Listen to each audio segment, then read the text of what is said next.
Assalamualaikum warahmatullahi wabarakatuh.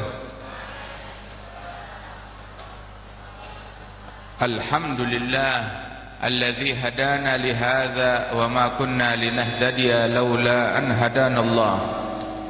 Allahumma salli wa sallim ala sayyidina Muhammadin miftahi babi rahmatillah adada ma fi ilmillah salatan wa salaman daimain bidawami mulkillah wa ala alihi wa sahbihi wa mawalaha ma ba'd. Kita bersyukur kepada Allah Subhanahu wa taala pada pagi hari ini kita berkumpul di Yayasan Ma'had Arafah memperingati Maulid Nabi besar Muhammad sallallahu alaihi wa alihi wasallam. Mudah-mudahan Allah taala memberikan berkah kepada kita sekalian. Dan Allah Subhanahu wa taala pererat hubungan kita dengan Nabi besar Muhammad sallallahu alaihi wa alihi wasallam.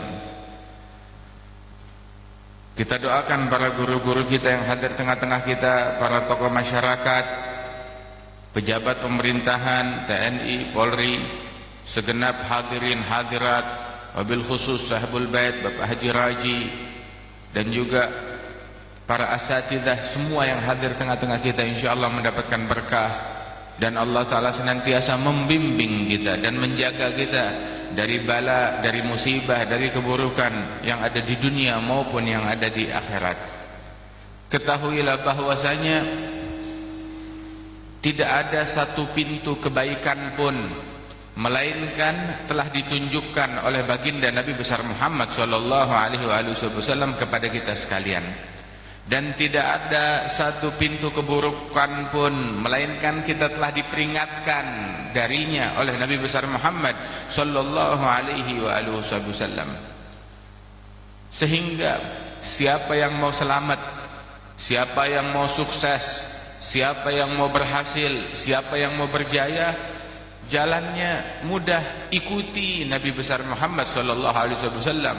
Allah taala berfirman, wa in tuti'uhu tahtadu.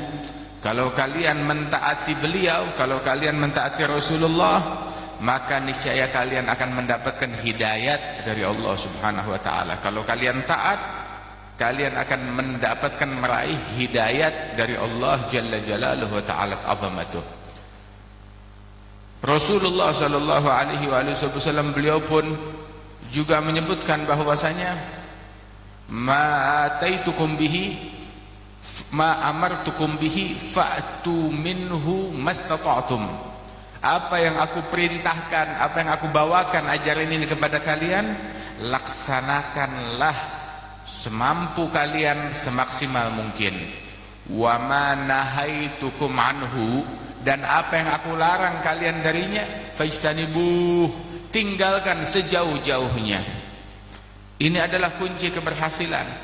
Sebab di dalam perintah Rasulullah terkandung banyak kebaikan, baik kita faham maupun kita nggak faham.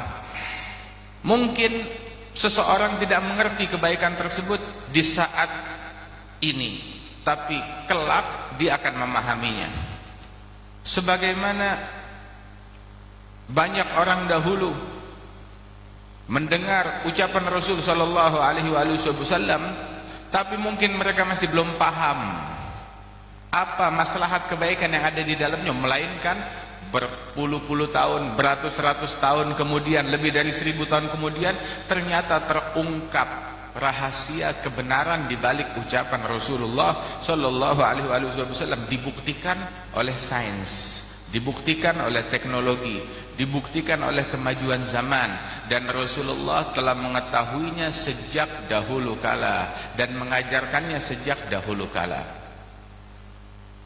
Kalau kita baru sekarang masyarakat peduli dengan kebersihan, peduli dengan yang namanya cuci tangan, maka Nabi Muhammad SAW sudah mengajarkan kepada kita sejak 1400 tahun yang lalu.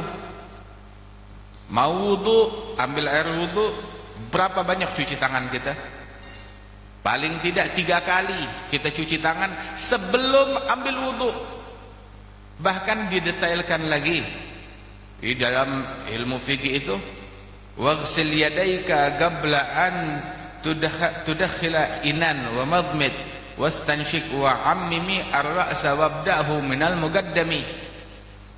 Diperintahkan mencuci tangan terlebih dahulu sebelum wudu. Disunahkan sebelum wudu dia cuci tangan, basuh tangan sebelum wudu, sebelum memasukkan tangan ke dalam bak air. Dia cucinya di luar bak sebelum memasukkan tangan ke dalam bak air. Subhanallah, sesuai dengan konsep kesehatan kita, bahkan lebih dari itu semua. Itu cuci tangan yang sunnah sebelum wudu. Belum cuci tangan ketika di dalam wudu yang merupakan furudul wudu. Mencuci tangannya lagi disunahkan di dalam syariat secara seksama. Cuci tangan termasuk memastikan masuknya air ke bagian bawah kuku enggak terhalangi. Kemudian takhlil asabi'il yadain, memastikan air masuk ke sela-sela anak jari. Ini diajarkan oleh Rasulullah sallallahu alaihi wasallam. Kemudian Nabi kalau berwudu itu disunahkan juga tadlik, agak diusap, bukan cuma sekedar air ngucur, tetapi digosok tangan. Dan bukan cuma sampai pergelangan tangan, sampai sikut. Konsep kesehatan mana yang ngajarkan cuci tangan sampai sikut? Rasulullah sallallahu alaihi wasallam. Bahkan di dalam hadis Rasulullah sallallahu alaihi wasallam mengajarkan italatul ghurrah wat tahjil. Ketika membasuh wajah dan membasuh tangan dan kaki, membasuh anggota wudu, dilebihkan. Membasuh wajah itu bukan cuma sekedar sampai batasan wajah saja, tempat tumbuhnya rambut, tapi dilebihkan ke atas sedikit sampai melewati. Kemudian juga ketika membasuh tangan bukan cuma pas sampai sikut, tetapi diajarkan oleh Rasulullah lebih dari sikut. Rasulullah sallallahu alaihi wasallam beliau bilang di dalam hadis bahwasanya besok umatku tub'atsu yaumal qiyamah ghurran muhajjalin min atharil wudu. Faman istata'a minkum ayyutila ghurratahu falyaf'al. Besok umatku dibangkit hari kiamat ghurran muhajjalin, wajah mereka itu bercahaya, bagian wajah wudunya itu bercahaya, kemudian sampai ke atas wajah, sampai bagian depan rambut turut bercahaya. Begitu juga muhajjalin, tangannya itu bercahaya, bukan cuma sampai sikut, sampai ke atas sikut mendekati bahu. Kenapa? Dari bekas-bekas wudu air sembahyang. Faman istata'a minkum an yutila ghurratahu, kalau bisa memanjangkan itu semua, dia panjangkan basuhan airnya, dia lebihkan daripada kadar wajib, falyaf'al, laksanakan, kata Rasulullah sallallahu alaihi wasallam. Tangan sampai di atas sikut, kemudian juga membasuh kaki bukan cuma pas mata kaki, tetapi sampai di atas mata kaki, kalau perlu sampai setengah antara mata kaki dan lutut. Diajarkan demikian oleh Rasulullah sallallahu alaihi wasallam. Kebersihan yang diajarkan oleh Nabi Muhammad tersebut, hingga kakinya orang Islam bersih, lebih bersih daripada mukanya orang yang gak sembahyang. Kenapa? Sebab dibasuhnya lebih banyak, dicucinya lebih banyak. Berapa banyak kita basuh kaki kita? Setiap kali wudhu 3 kali. Sholat 5 waktu, itu sudah berapa? Udah 15 kali. Belum lagi setiap dibasuh kaki tersebut ada namanya tahlil asabi' rijlain, memastikan masuknya air tuh dengan seksama ke sela-sela jari kaki. Itu sampai di fikih disebutkan, di irsyad, begitu juga di dalam kitab yang lain, min khinsirin ila khinsirin bi khinsiri yadin yusra. Dengan kelingking telapak tangan dia memastikan masuknya air sambil dibasuh ke bawah sela-sela jari, mulai dari kelingking kanan kaki terus ke sebelahnya lagi sampai berakhir di kelingking yang paling kiri. dari bawah. Diajarkan demikian di dalam fikih konsep tersebut. Demikian cara Rasulullah membasuh kakinya. Bersih sallallahu alaihi wa alihi wasallam. Karenanya itu saudara-saudara sekalian, orang Sayyidina Utsman bin Affan itu beliau pun juga kalau sudah berwudu mengikuti caranya Rasulullah demikian seksama.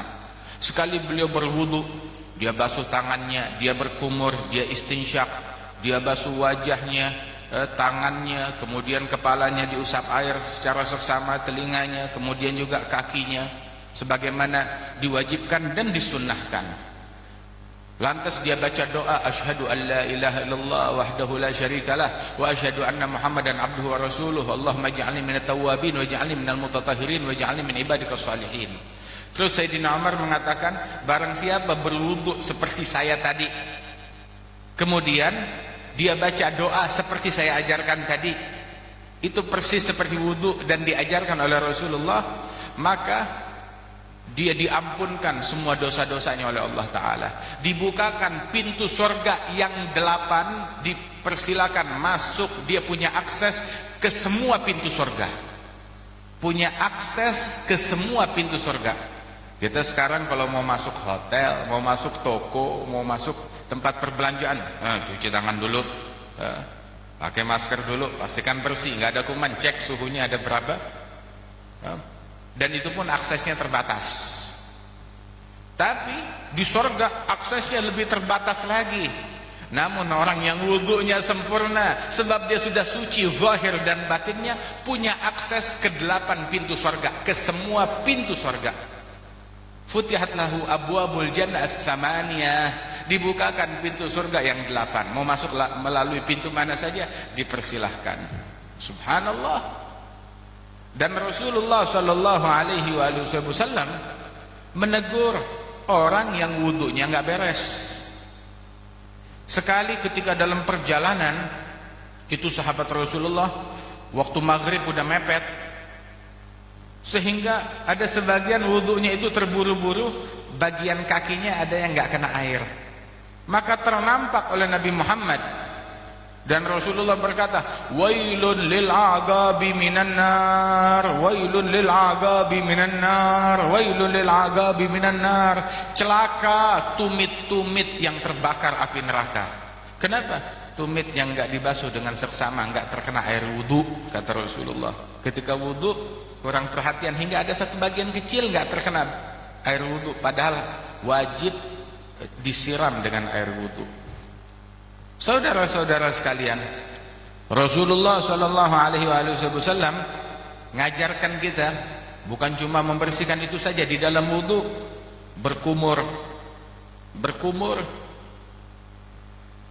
kemudian juga beristinsyak, madmadah wal istinsyak, kumur-kumur dan membersihkan hidung.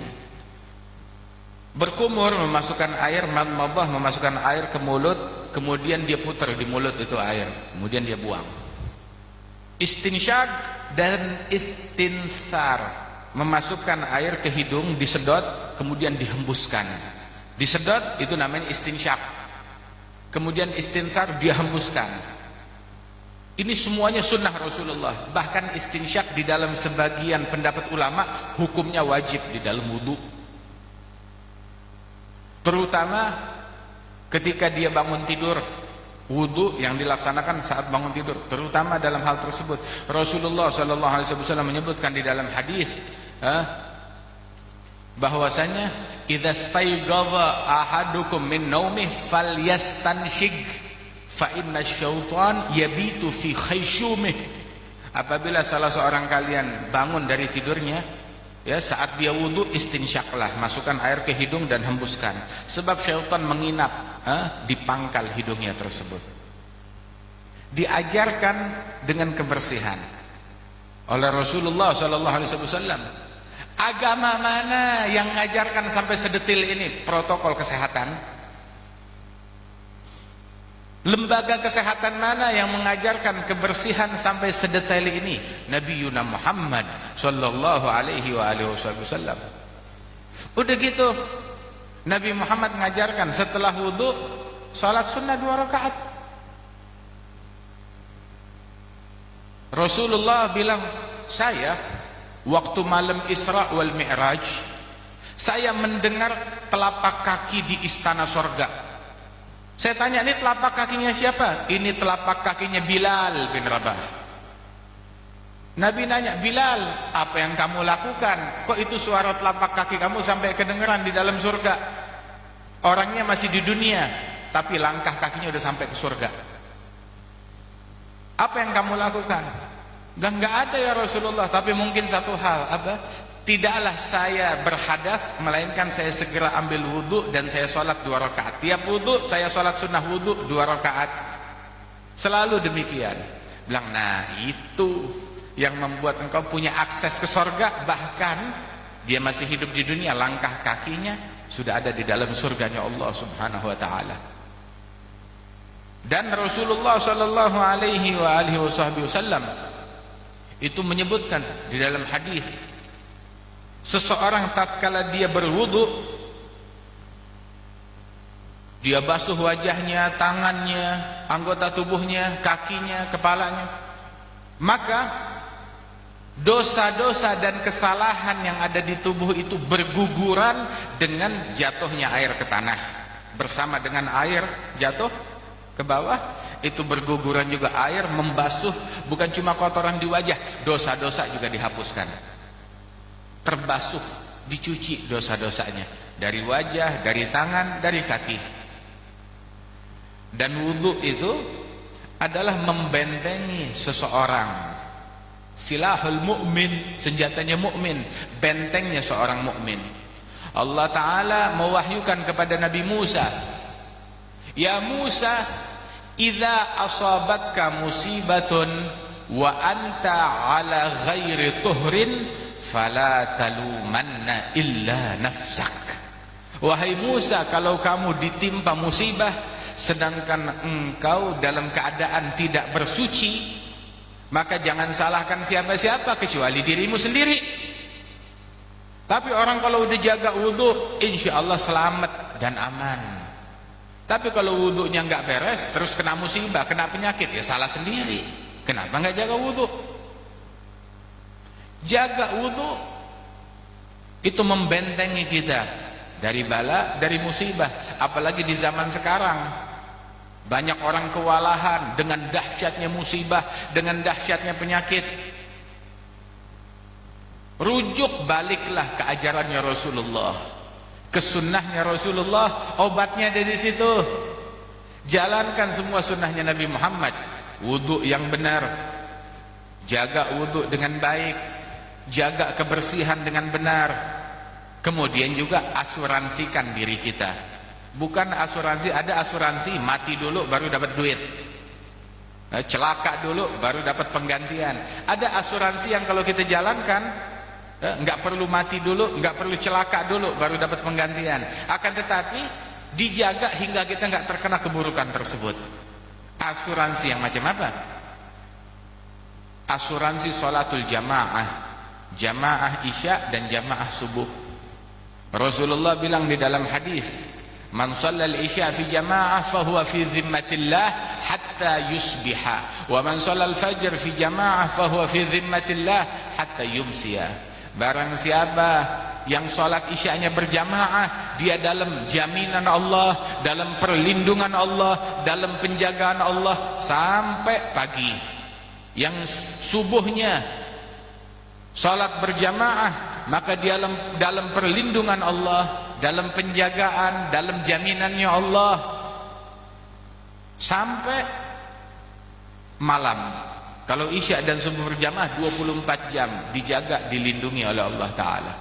Al-Imam Abu Hamid Al-Ghazali, beliau menyebutkan di dalam Ihya Ulumuddin, ada seseorang petugas pemerintahan, dia tugasnya jaga di penjara, giliran jaganya selalu shift yang malam, tugas jaga di malam hari di penjara.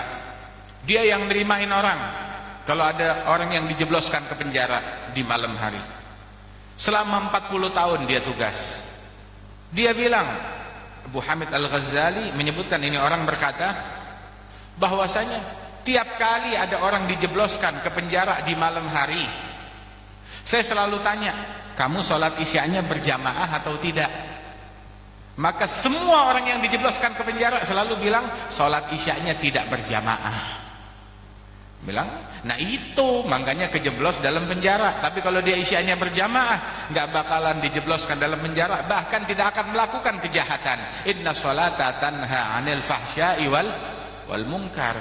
Salat mencegah seseorang dari perbuatan yang kotor, dari perbuatan yang keji, dari perbuatan yang mungkar.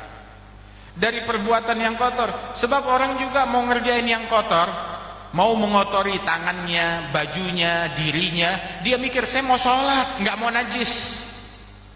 Selalu terkoneksi sholat, pikiran dia sholat. Yang dia pikirkan prioritasnya sholat. Nggak mau makan yang najis, yang kotor, nggak mau nyentuh yang najis. Dia berupaya menjaga diri dari najis. Kalau terkena najis, segera dia bersihkan. Orang yang sholat selalu bersih. Kemudian juga sholat menjaga diri dari hal-hal yang kotor, baik kotoran yang fisik, yang menimpa baju dan badan, atau ada lagi kotoran yang menimpa hati dan mulut dan anggota tubuh. Menimpa hati, kotoran kedengkian, kotoran kebencian. Dia berpikir, bentar lagi saya akan menghadap Allah Subhanahu wa ta'ala. Yang dilihat oleh Allah bukan wajah. Kita sekarang ketemu orang, di wajah kita ada kotoran kambing, ada kotoran kerbau, mencoreng wajah kita, kita malu. Allah menatap kepada hati manusia. Hati maudhi' nazari Rabb, tempat pandangannya Allah. Maka dia malu menghadap kepada Allah dengan hati yang berlumuran dengan kotoran kedengkian, kebencian kepada sesama manusia.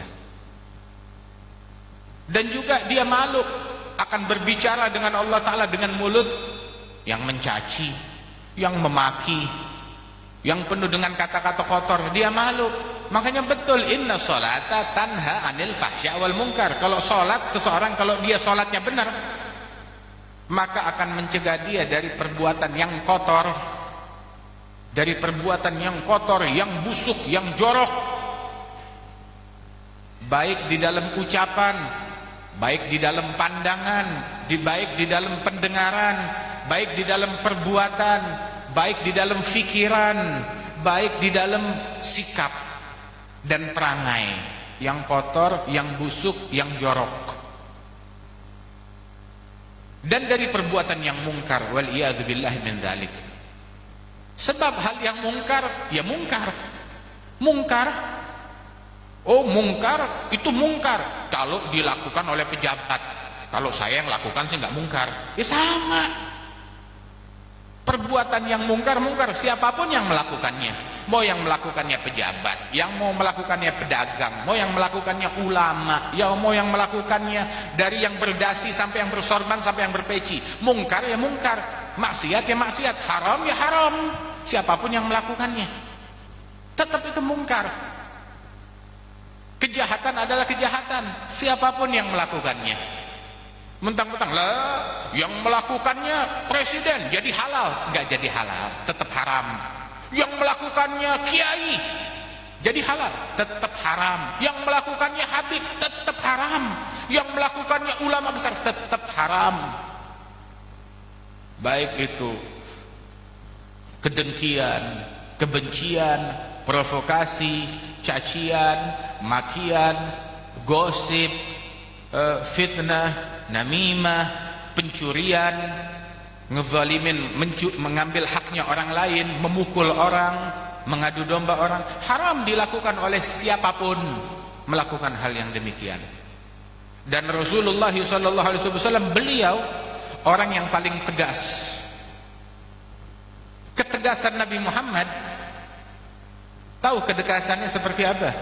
Bukan kong kali kong. Kalau lagi ada agenda, tegas. Kalau nggak ada agenda, lembek. Tidak. Nabi tulus, nggak ada agenda tidak ada agenda duniawi. Beliau bilang di dalam hadis, "Lau saragat Fatimah bintu Muhammad lagata'tu yadaha wa hasyaha min dzalik." Seandainya putriku Fatimah binti Muhammad mencuri, saya yang bakal potong tangannya sendiri. Dan hal itu tidak akan terjadi. Nggak mungkin. Anaknya Nabi yang suci, yang mulia, pemimpin wanita surga. Tapi kalau itu terjadi, tetap Rasul akan menegakkan hukum. Yang haram, haram, siapapun yang melakukannya, walaupun keturunan saya sendiri. Kata Rasulullah sallallahu alaihi wasallam tentang Sayyidatuna Fatimah radhiyallahu anha wa ardaaha. Dan Rasulullah sallallahu alaihi wasallam cinta kepada anaknya Al Hasan wal Husain. Ngelihat Sayyidina Al Hasan atau Sayyidina Husain yang dicintai oleh Rasulullah ngambil korma zakat untuk dibagi-bagi, tahu-tahu diambil. Ini anak kecil ngelihat ada korma, dia ambil, dimasukkan ke dalam mulut, maka dipegang oleh Nabi Muhammad, keluarin, kah. Kata Nabi, sebagaimana dalam Sahih Bukhari, keluarkan, buang, kah, hingga akhirnya dikeluarkan. Terus Nabi mengatakan kepada anak kecil, Nabi bilang, "Ya waladi, wahai putraku, tahukah engkau bahwa kita ahlul bait tidak makan daripada harta yang semacam ini?" Kata Rasulullah sallallahu alaihi wasallam, diizinkan, transaksi diizinkan, jual beli boleh, silahkan. Tapi tahu-tahu bertukar kebablasan. Tahu kebablasan? Jadi bukan cuma ngambil barang dari mereka, mengambil moral, mengambil akhlak, mengambil ajaran dari mereka, itu udah kebablasan. Nabi bilang, "Bukankah aku telah datang kepada engkau membawa Al-Quran, yang mana Al-Quran murni, tidak terkontaminasi. Kalau kitab suci yang lain sudah terkontaminasi, penuh dengan pemalsuan. Aku datang kepada kalian membawa Al-Quran lam yushab, belum terkontaminasi, belum tercampur dengan tangan manusia, terjaga. Seandainya Musa dan Isa hidup, Musa nabinya umat Yahudi, Isa nabinya umat Nasrani, seandainya mereka berdua hidup sekarang ini, lama yasa'uhuma ghairat tibai, maka mereka enggak punya pilihan lain kecuali akan ngikut kepada saya.